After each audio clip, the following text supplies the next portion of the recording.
Well, hello there and welcome to this week's Grow Wealthy Grooming.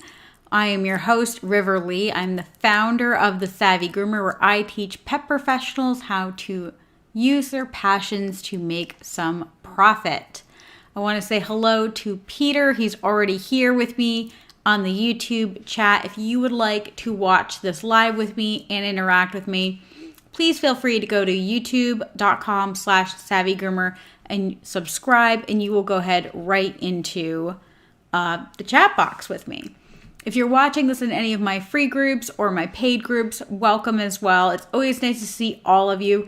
I can't watch all of the interaction except on YouTube.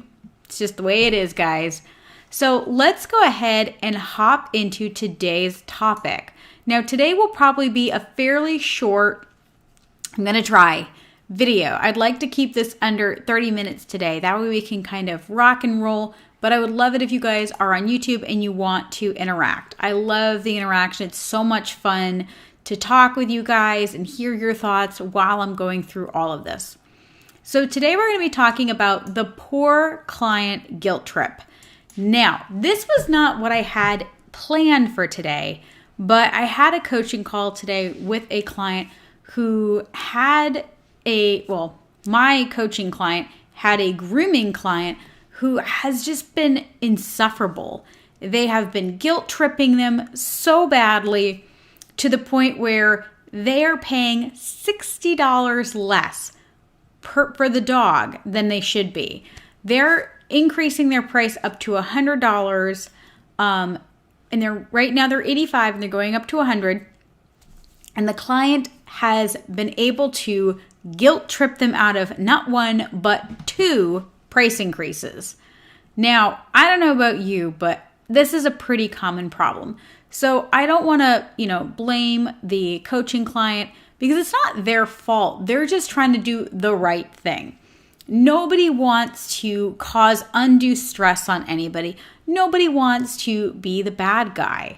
So I thought I would talk a little bit about this because I totally understand how it feels to have a client start saying these things. And this is what, I was like, all right, tell me more about this client. Tell me about what she says that really guilt trips you. It makes it impossible for you to stand your ground. And it was a doozy. And this is where I helped her create a script. And I thought this script would be so useful for everyone else. All right, you ready for this doozy? So this client has, I believe, and don't quote me, a little toy poodle who's a little insane. She's not a bad dog. She's just a little, I have a standard poodle, so she's like big crazy. This dog is just a little crazy. So let me pop this open right now. So this is exactly what my coaching client said. This is the normal thing this woman will say. Now, this is the first time she increased. She went from 40, I believe it's 40 or 45 to 65. Ready? 65 is too much for me. I am widowed, I'm retired, and I cannot pay more than it costs to get my own hair cut for my dog. I know, that's like, let's begin there. First of all, it went from 45 to 65, then to 85, and now she has to increase to $100. And for those of you guys who are like, why does she need to charge $100? It's because $15 an hour minimum wage is coming, guys. And in order to be able to do dogs one-on-one, like a lot of you guys do, you're going to have to start charging about $100 an hour because the dog itself takes about an hour, which, at $15, if you want to pay your groomer minimum wage, which we don't, we want to pay our groomer around at least $20 to $30 an hour. That means that our dog's going to have to be $100. But anyway, so I'm going to read this off so you guys can hear this again. 65 is too much for me. I'm widowed, retired, and I can't pay more than it costs to get my own haircut for my dog. So when she said that, now this groomer she's just this ball of love.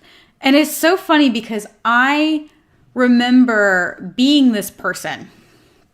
I remember being this like I just felt like I wanted to help everyone. I wanted to save everybody. I got to read Erin's comments because this is why I love when you guys come live. So she wrote, oh my God, there are tons of shops that will do that dog that cheap. Why is she keeping this client? Well, this is the thing, Erin. Just like a lot of you guys, the groomer is feeling bad. This dog is basically been kicked out of everywhere. She went to Petco. Now, Petco's definitely, because I said, okay, let's pull up Petco and PetSmart's pricing. Petco PetSmart, with everything that she includes, is actually about $85 or $90 between, because she gets the teeth brushed, the nails ground, all of that. So she's actually cheaper than Petco PetSmart right now. And a lot of this is just this guilt. I mean, how do you tell a woman, you know, who is widowed and retired and doesn't have a lot of money, how do you do this? Well, let me give you a very, very quick way to do this. And actually, I want to give full credit to Lynn Palillo. She is amazing, and she taught me one of these tricks. So shout out to my girl. So if this person says this, the first thing I do is I say one of two ways. Either I understand or I totally understand. And then I just shut my mouth. Just silence. Now, I either have that long silence until they say something, or I have something else to say after that. But I want you to hear this. $65 is too much for me. I'm widowed, retired, and I can't pay more than it costs for my own haircut for my dog. And then as an owner, I would say, I totally understand.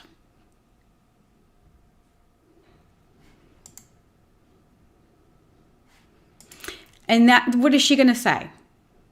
She's either going to go, yeah, but, or I love you, but you don't, right?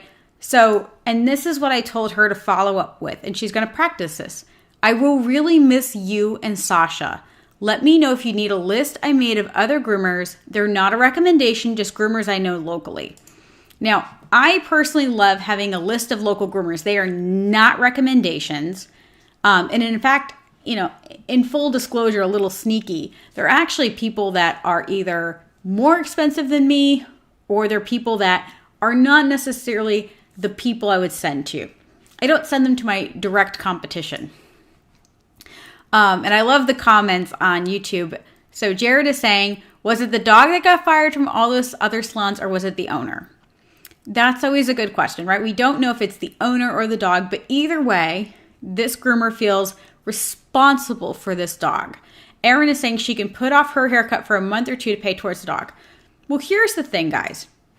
Now, we can't take on the responsibilities of other people. Because so I started talking to this groomer, and the first thing I asked her is, do you really feel like this woman is a charity case? And I was, and I listened to the groomer because I wanted her to just upheave all of these things. A lot of my coaching, I feel like, is a little bit, it's obviously strategy and consulting, but a lot of what's going on in our head and our hearts is these limiting beliefs and these feelings of, it's International Women's Day. And I feel like one of the worst things about being a woman is that we have this beautiful heart that we unintentionally get taken advantage of, right, guys? How many of you guys unintentionally get taken advantage of because you're so caring and so giving? I mean, nobody gets into this business because they hate dogs and cats. You just don't. So I asked her, I said, well, tell me about this woman. I said, is she really destitute? And she goes, what do you mean? I said, do you think this woman is eating dog food? Like, do you honestly think this woman is so poor that her and her dog are eating now I've been destitute. I have absolutely been destitute. I have spent $5 on a pizza that I made last week. I have made ketchup sandwiches. I remember being so poor and so hungry, I would get $1 loaf of bread, and I couldn't even afford the bottle of ketchup. I would go to Burger King and McDonald's. This is probably why they don't leave the ketchup packets out anymore. And I would get a whole bag. I would just put them in the bag. And I know poor McDonald's and Burger King, I'm sorry, I was a terrible person. And I would take it and I would take the ketchup out on the bread, because between the bread and the vinegar from the ketchup and then brushing my teeth 3 or 4 times a day, I wasn't hungry. Now, that is a very different case than somebody who's feigning poor. And let me tell you, somebody who was poor, the last thing I wanted was charity. The last thing I wanted to do was ask for help. So I want you to think about that. Tiffany, you didn't have to. So Tiffany is like saying, I get taken advantage all the time, but she's working on it. So Tiffany was the groomer that we had this coaching call on. You didn't have to tell anyone. We could have kept you incognito, my friend. But this is really important because it's you get taken advantage of because you have a kind heart. So what we have to do is we have to, go between our emotional and our mental mind, right? Because this is the hard part. It's really, really hard.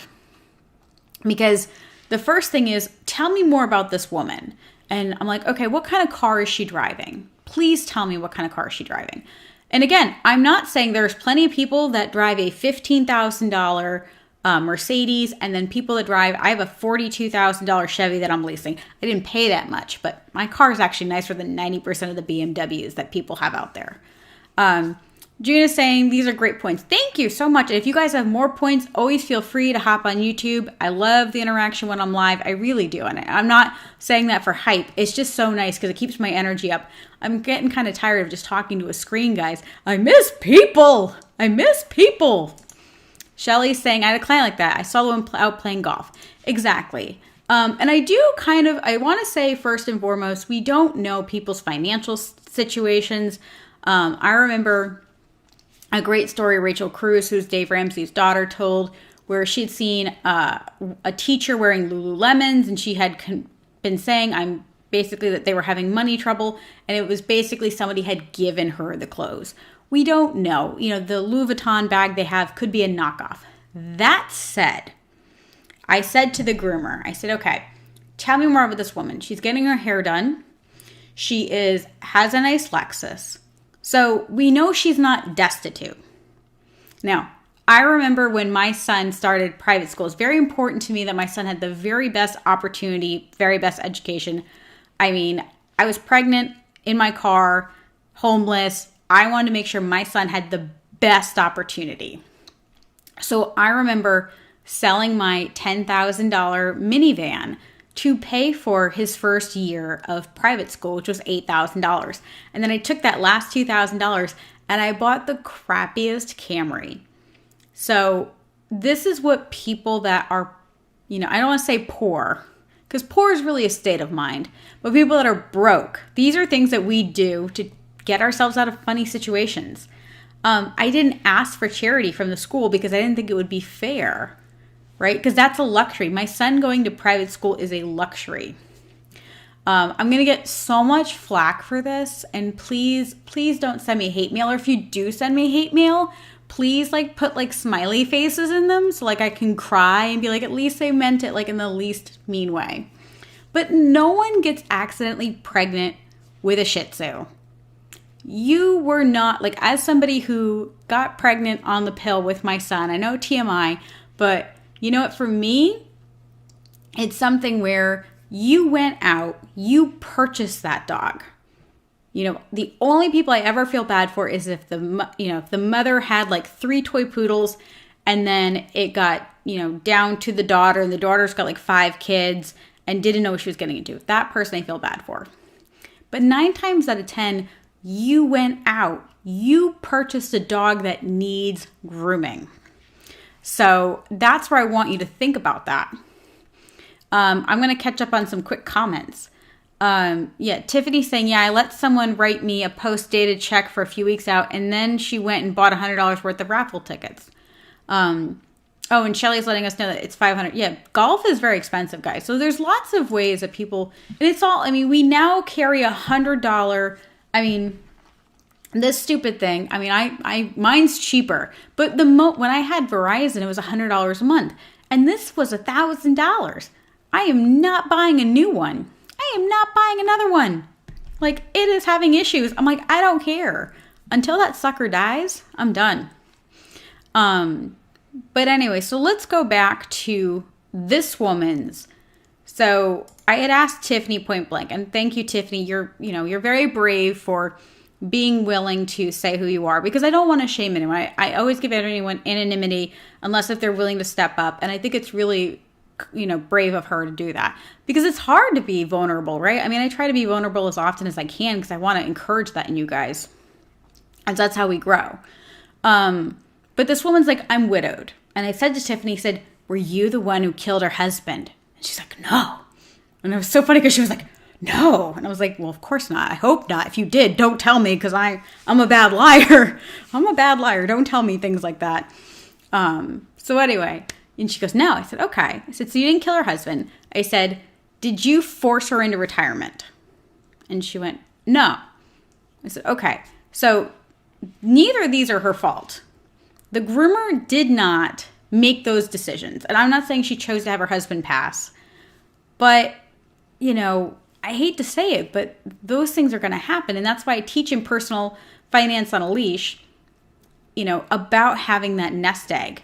And again, the last thing I want to do is, if I don't have money, is buy a dog that needs to be groomed. There are so many breeds of dogs that do not need professional grooming.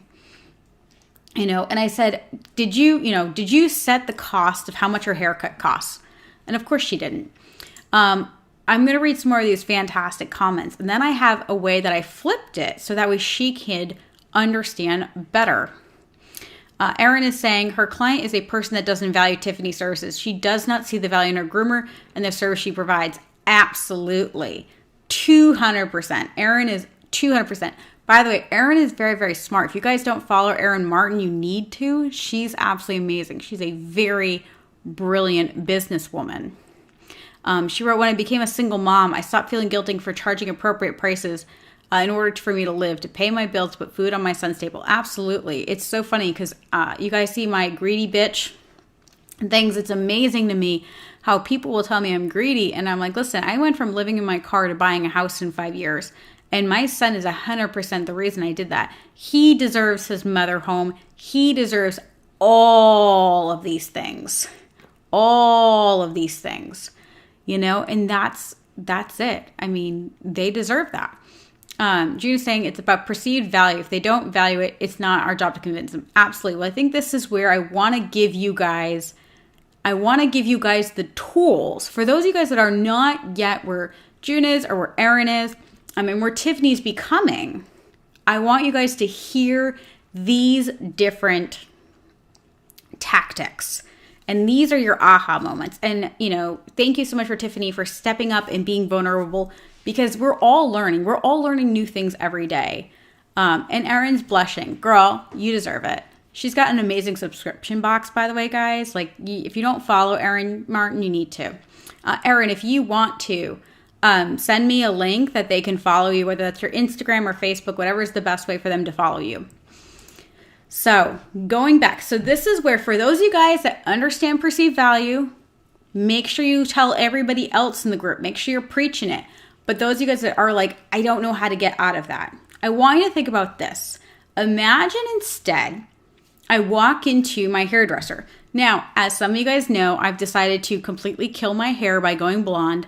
I don't know why. I always do this. I always go like, I'm bored being a brunette. Let me just bleach my hair to hell. And then by the time it's blonde, I get bored and then it ends up brown. But so, right now it's kind of this blonde color. I'm going Thursday. Now, my hair, to bleach it, now I have a lot of hair, guys. I have 4 times the average person's hair. So if I went in there and I said to my hairdresser, who's very talented and very lovely, she's wonderful. And I said, hey, Amanda, how much to have my hair done? And she's going to go, oh, it's going to be between $200 and $300. By the way, first of all, that's if I ask for a quote. And you guys notice it's $100 range? It's not like, oh, it'll be $200 or, oh, it'll be $300. It's like this wide range because she doesn't know what she's going to need until she gets in there. Can you imagine if I said to Amanda, oh, $200 is too much for me. I'm divorced, I'm a single mom, and I can't pay more for my hair than it costs me to have my standard poodle groomed. I want you to listen to that again. Oh, $200 is too much for me. I'm divorced, I'm a single mom, And I can't pay more for my hair than I do for my standard poodle. For those of you guys that get stuck in the guilt trip, can you imagine being a fly on the wall of that hairdresser's saying that? Hey, shout out to Rachel from Texas. Nice to see you the first time here, Rachel. But just think about that. If I went into that hairdresser and was like, I'm sitting in the chair and I'm like, yeah, I want to go platinum blonde. And she's like, great. And I go, oh, how much is it? Oh, it's going to be between $200 and $300. Whoa. $200? Oh my God. I'm a single mom. I'm divorced. I can't pay more than I pay for them to bathe and groom my entire dog. That's crazy. She'd be like, I don't know what to tell you. She'd just be like, okay, leave. She wouldn't be like, oh, well, how much do you think is fair? She wouldn't say, oh, well, how much is your dog? Because that's the first question somebody will generally do with this. Like, I can't pay more than it costs me to cut my own hair. The first thing a lot of groomers do is say, well, how much is your hair? And I'm like, no, it's a trap. Don't do it. Right? Just think about that. It's crazy. And I love you guys so much. And I want you to remember that, yes, of course, it's about perceived value. And this is also why I hate charge what you're worth. I understand why you guys love it. But you are not the amount of money someone will pay for you. You know, little children, cover your ears. That's what prostitutes are. Prostitutes are worth what people will pay for them. You have intrinsic value as a human being. I know it sounds really fluffy, but guess what? You have so much value just as a person. If someone doesn't want to pay for your services, that's okay. That has nothing to do with you. That has everything to do with them. I always use the example of, now I am divorced, so maybe that says something, but my entire wedding, including my honeymoon to Bermuda on a cruise ship, we spent a total of $2,000 between getting married, taking pictures, and a honeymoon. We're cheap people. Like I don't value those things. So it was really interesting. When I was on the cruise ship, there was a photographer who said, oh my God, like, I'll just take some pictures for you guys. It'll be, I think it was a couple $100. And I was like, okay, but do I get them like on a flash drive or something? And he's like, oh no, then you have to buy the pictures, like pay to print them out. I'm like, why would I pay you to take pictures and then pay you to print them out? Now, that's incredibly insulting because I'm basically telling him I can replace you with a selfie stick and strangers. And it wouldn't matter how much money he's invested in his camera. It wouldn't matter if he's a part of a professional organization. It wouldn't matter his credentials. It's just not something I valued. It wasn't. And we had a lot of fun. It was great taking my phone, which I don't know how we didn't get stolen, but we had strangers. We dressed up in his tux and my dress. We walked around Bermuda. We took the bus everywhere. And we just had pictures of us in our wedding stuff. It was fantastic. It was just exactly what we wanted. So it had nothing to do with him and his skills. It had everything to do with what we valued. And I don't think I'd ever be the kind of person who would spend $10,000 on a wedding photographer. But there's lots of people that do. And it's like, if you're spending $100,000 anyway on a wedding, you might as well spend $10,000 on a photographer. Erin is saying it's very entitled view of a client to have. What's tough is that it's really not, and it's hard because like part of me is like they are entitled.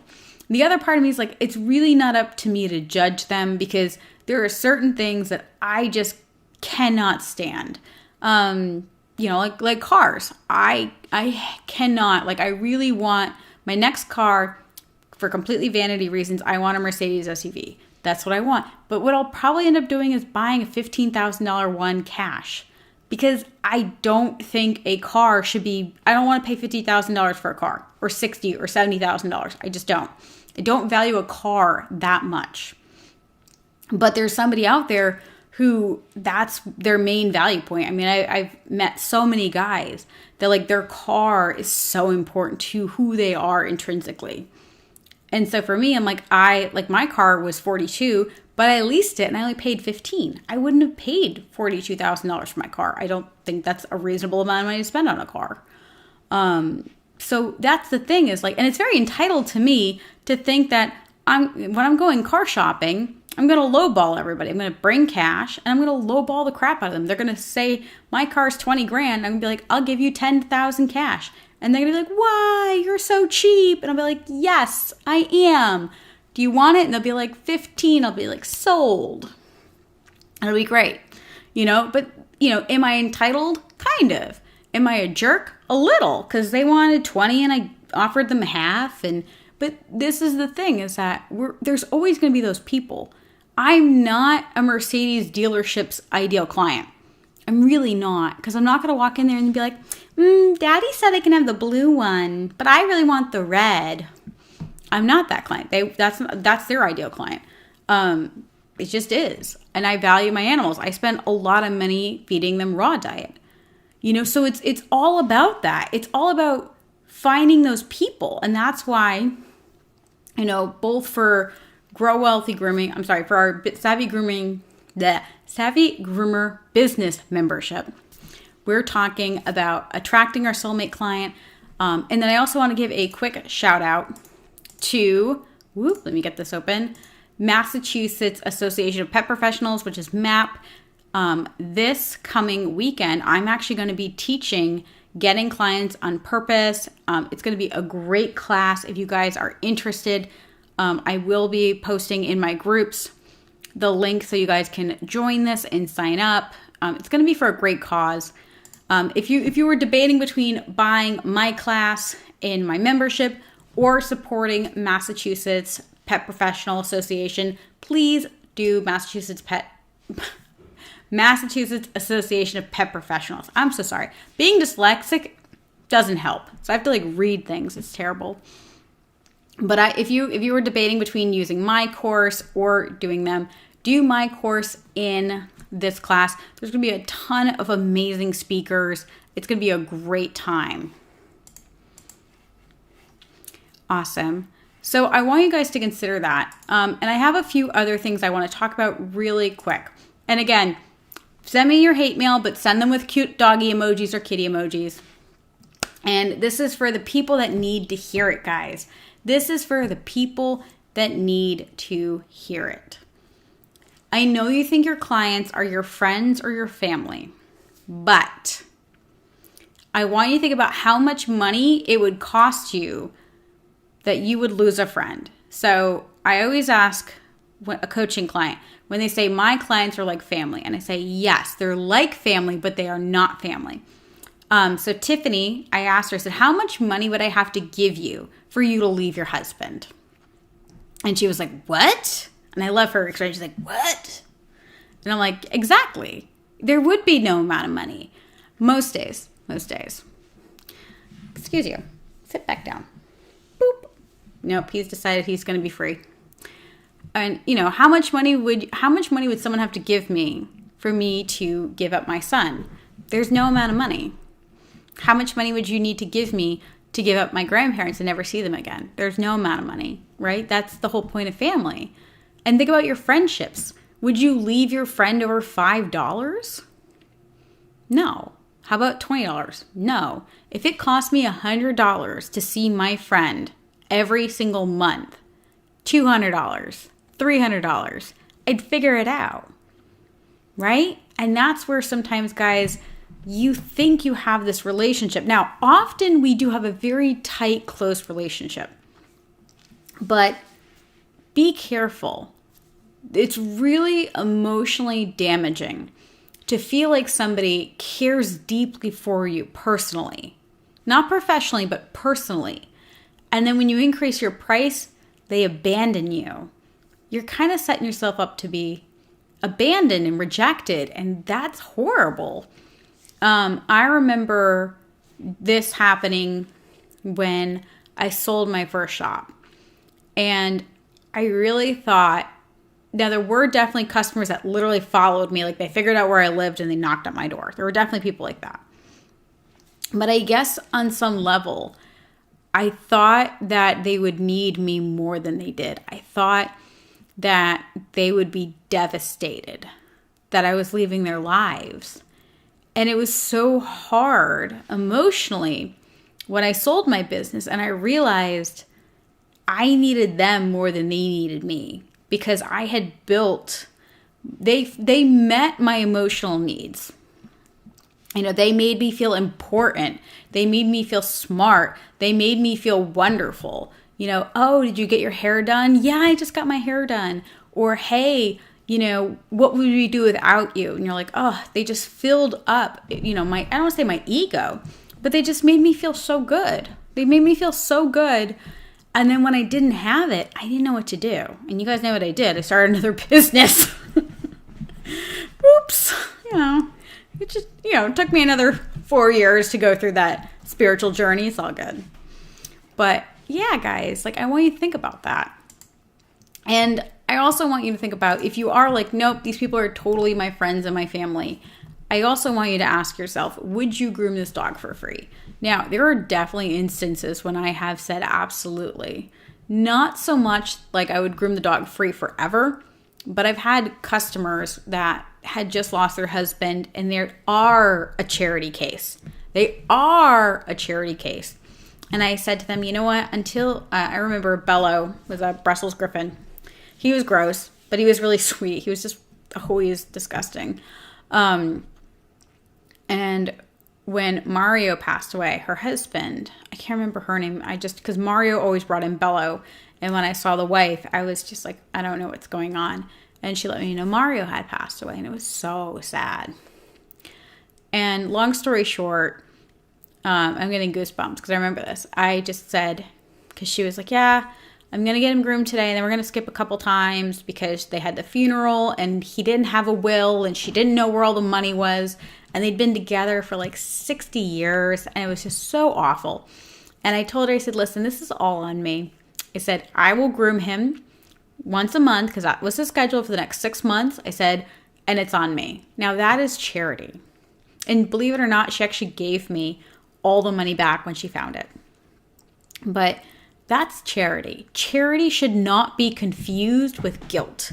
Charity is never given out of guilt. Charity is a great feeling. Charity is helping somebody up when they have been knocked down. You should never feel guilty if you're giving charity. Now, whoever's getting charity might feel guilty. But, when you're giving something and not expecting it to be given back, you don't expect anything back. It's a beautiful, really warm feeling. And I really want you guys to think about that, because if you feel guilty and you give out of guilt, that's not a gift. It's not a gift. Imagine if you ever have like a friend who you give a Christmas present and then they give you a gift out of guilt. It doesn't feel good, does it? It doesn't feel good to give or to receive. And I think that's where we have to remember that if you are doing something out of guilt, you're not doing it for the right reason. Tiffany's saying that's really good. Yeah, she's saying that it was very giving of me and that was sweet of her too. But here's the thing is I can give charity. That's okay. Charity is a brilliant thing. As a society, we need to have charity. But charity is so different, guys, than giving money out of guilt. One thing I want to talk about too really quick that I had talked to Tiffany about was I said to her, I said, okay, in StoryBrand, we talk about the hero, the villain, and the guide. So in your business, you can either be the hero or the guide. So think Luke Skywalker or Yoda. Easiest example. And if you haven't seen Star Wars, it's not my fault. It's been out a generation. Get with the times. But if you think about it, often if you are the hero, it's very easy to become the villain. And a lot of you guys need to be the hero in your business. You need people to feel like you are important and you're the hero. Unfortunately, like Anakin Skywalker, aka Darth Vader, learned, you can start as the hero and very easily become the villain. So I'm going to use this example really quick. So I asked her, I said, what would you normally do? Again, $65 is too much for me. I'm widowed, retired, and I can't pay more than it costs to get my own haircut for my dog. It would be very easy for her to turn around and be the hero.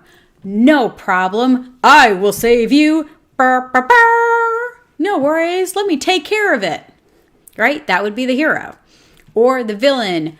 Let me tell you 30 ways why you should pay me. The villain. Instead, I'm the guide. Right? Yoda. Do or do not. There is no try. I totally understand. I will really miss you and Sasha. Let me know if you need a list of other groomers. They're not recommendations, just groomers I know locally. I am guiding her to make decisions.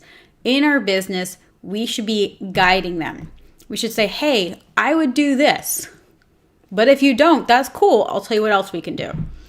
You know, I had a real hero complex when I started coaching because I wanted to fix everybody, which was so toxic. So toxic. I'm sorry, everyone. And even sometimes I catch myself doing that where I'm like, I just want to help people and I just want to like help them build a business where they're making their money and living their best life.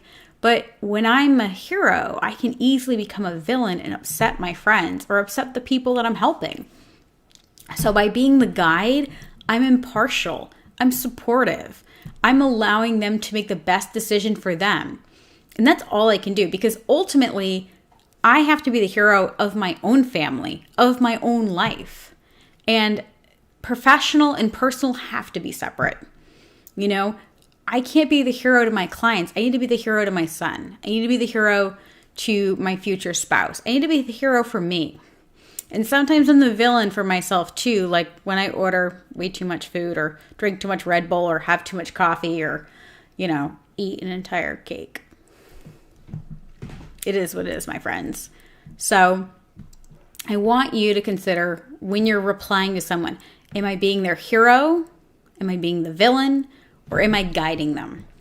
And try really hard to be the guide. I'm going to say this response one more time because it really is different than 90% of it.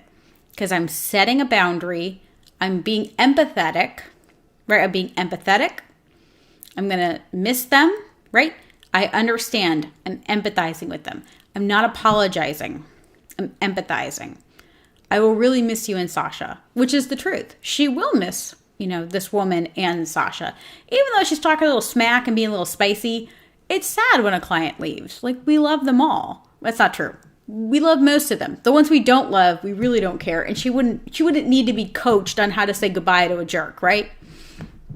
You know, and then she was like, listen, let me guide you. If I'm not the right choice, let me at least help you. Let me guide you, right? I'm not going to sit there and bend over backwards. You know, and there's so many ways that we do that in toxic ways. And I'm not perfect. If anyone who knows me personally knows that I'm really not perfect. And this has been a long journey of owning grooming businesses over the last 10 plus years. And it's really funny because like there's things like I found when I had to fire my manager back in 2012. And I found the paper and I was like, man, like this is good. And it was like the turning point of, I remember having to fire him.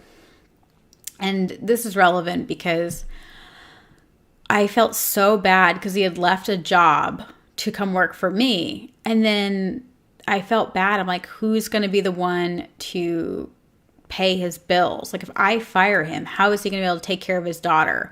How is he going to pay his bills? Like what's going to happen to him? And it was so hard. It was one of the first lessons of learning to stand up for myself and my business. And I'm in PJ bottom, so hopefully I don't like embarrass myself. Let me grab it. Oh, I can get it. So this is for my old business, the Green Paw Spa. My manager's name was Chris, and this was October 3rd, 2012. And this was the final warning. Let me read it for you guys. And it was for insubordination and rudeness to customers and coworkers. And it says on 10/3/12, when approached by owner regarding shop goals and selling requirements. So I had set I had set expectations and they were not being met, and I gave him 1,000 chances. And then we had set up cameras that recorded both audio and visual, because I kept hearing things and I didn't know if they were the truth. Like, I wasn't sure what was happening. So here we go. When approached by owner regarding shop goals and selling requirements, Chris responded by being dismissive, later raising his voice, stating his own personal beliefs that are in opposition to the requirements of this position. Chris threatened to quit. Quote, "I will get a business loan and put all you mother out of business. All employees are expected to provide a positive, friendly atmosphere to all customers." On several occasions, Chris has referred to customers to other staff as stupid and assholes, and even stated that they suck at life. This action is unbecoming of a manager and creates a negative work environment for other staff members. Now, I didn't fire this guy because I was not where I am now. I'm reading this and I remember like feeling so bad about this. I'm like reading this. I'm like, Jesus Christ, girl, just fire the idiot. Like, Jesus, what am I thinking? But I just remember all the guilt and the shame and oh my God. And so I didn't even fire him. I demoted him from salary to hourly. He had to turn in the key. He didn't have access to the email, alarm code, or computer. He had a 30-day probational period and reevaluating. So I didn't even fire this guy because I felt bad. You know, so everyone does it. I do. Tiffany was saying, it's cool you kept all your documents. I do, and they're really enlightening because, like, I think about who I was. This is almost 9 years ago. And it's amazing how much you can change. And so, like, I know I had to go through things like this in order to be the business owner I am today. And be the client, you know, to teach my clients. Because, like, I remember that. I was crying over this asshole. I was crying. Because I was like, what's he going to do? How's he going to feed his family? He's going to lose his house. It's not up to me to fix him, right? And honestly, I have no idea what he's doing. I hope he's doing well. I hope, you know, and I did end up having to fire him because he literally started yelling at me and said, I'm going to get a business loan and put all you MFers out of business. I'm like, what are you doing? Don't do that. People will be crazy, yo. But I went over time. I was trying to keep this under 30 minutes, but that's what happens when I rant. So let's move on to our sales pitch. You guys know that's coming. You know, that's how that works. I give you free stuff, then I remind you to possibly buy some other stuff. But if you don't want to buy this stuff, I'm perfectly happy to give you all my free stuff too. I want you guys to do what's best for you. I'll get rich no matter what. No worries. Your girl getting that Mercedes. So if you're interested, you guys can join my free Facebook group called the Savvy Pet Professionals. We talk about personal finance, business, and lifestyle. That's facebook.com/group/Savvy Groomer. I hit the wrong button. Let me find. If you're like, man, River's crazy, but I think I want to work with her. There are 3 main ways to work with me, which is my Savvy Groomers business membership for $35 a month. You get 1 class, 1 hour-long workshop, along with a workbook and the library of all of my past ones. If you want to work one-on-one with my business coaching, I will let everyone know. And if you're listening to this recording right now, that's good. But long story short, I will be taking 1 new client in March. I am not taking any new clients in April. And then May, we are going to be increasing the coaching price. So if you're on the fence of joining my one-on-one coaching, now would be the month. Right now we are $9.97, and that includes 4 coaching calls. That price will be going up to $11.97 in May. Now we will be doing different classes. Like we will be having a 6-week masterclass about price increasing in May. But if you need one-on-one coaching, I would sign up sooner than later. It'll be fun. It'll be a lot of fun. Now, if you are like, how the hell am I going to pay for all this? No worries. Sign up for my online course called Personal Finance on a Leash. That will be open March 15th for our pre-sale. And then our next launch for that will be in mid-April. So we'd love for you guys to join. It's about 12 weeks long. It's a lot of fun. We talk about all these different things about getting your personal finances under control, as well as making more moolah. Now, if you're like, man, now that I like River, I want to spend a week with her. That's cool. Come to my grooming business retreat. Now, we're going to be talking about 2 days of just business classes and roundtables and a really tight knit group. Now, we only currently have one room left at the retreat that can fit up to 2 people. And then we also have 3 off-site attendees. So if you're in Rhode Island, if you want to drive down, if you want to get your own Airbnb or your own hotel room, you can also be an off-site attendee. So it's from July 12th to July 16th. And that is in Newport, Rhode Island. It's going to be 2 days of classes, and the rest of the time is going to be time to bond. There's so much to do in Newport. It's such a cool place. There's if you're interested in history, HBO is doing an entire series called The Gilded Age. So there's all these amazing, beautiful mansions. It's right on the water. The food is amazing. It's my happy place. It is such a magical place. I'm so excited. I have no idea what we're going to do. We're talking about doing some craft local breweries. They have these little scoop coops. We got to do like Ocean Drive. We can always go look at all the mansions. Judge Judy, Jay Leno has a house down there. There's just so much to do. And honestly, if you don't want to do that, you can always just sit around and relax. So that's always an option too, guys. My biggest thing is that I want groomer time. I want to talk business, and I want to have time together. So right now we have 2 rooms already taken. So we have 1 room left. So the max amount of people this will have is 7 people, including me. So it's going to be a very tight knit group. Yeah, Tiffany's like, what? Judge Judy? Yes, Judge Judy. So, it's going to be a lot of fun. There's so much to do down there. I'm excited. I'm so funny. I'm just thinking about it'll be fun to have grooming time. Well, we're not going to be grooming. No grooming. We're going to be talking business. We're going to be hanging out, and we're going to get so fat because there's so much good food down there. And I want you to eat it all. So, all right, guys. So it was great seeing you today. Enjoy. I love you all. I will see you next week here. And there's so many other places to find me. If you need to find me, like I said, savvygroomer.com. I'm looking forward to talking to all of you. All right, guys. Take it easy. Happy grooming. No. Where's this transition? No. Oh, there it is.